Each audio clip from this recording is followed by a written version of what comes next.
Habari gani Mwanakeo TV, kama ni mara yako ya kwanza tafadhali subscribe na turn on notification. Karibu katika ulimwengu wa siasa, jina langu ni Mwanakeo TV.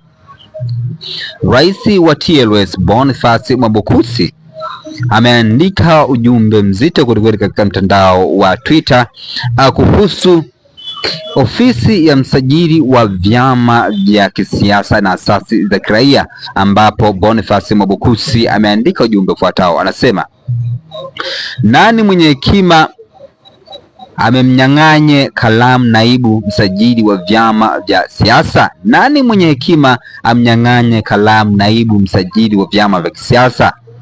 Mimi sio muumini wa dhihaka na matusi, lakini hata kwa akili za kuvukia barabara tu huwezi kunishawishi kwamba kauli hii ni dhihaka na wala siyo ya kashfa, tusi au haijavunja sheria wala maadili yote mbele ya watu wenye akili timamu.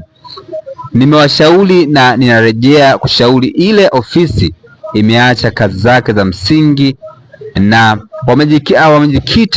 wametwika jukumu la udhibiti wa maoni, na washauri tena kwa maslahi mapana taifa ifutwe haraka sana.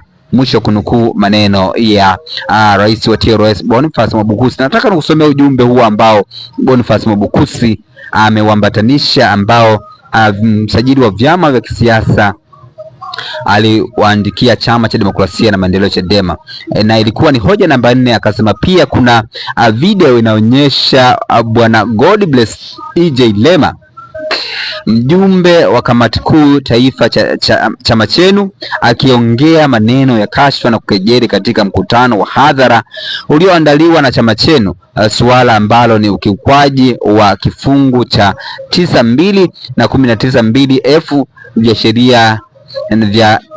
sheria ya vyama vya kisiasa na kanuni ya 8A ya kanuni za kuratibu mkutano ya hadhara ya vyama vya siasa za mwaka 2023. Godbless EJ Lema aliongea maneno haya yafuatayo, na nukuu: hamtaki kusema achangie madaraka, rudi kwa mke wako ukae na mke.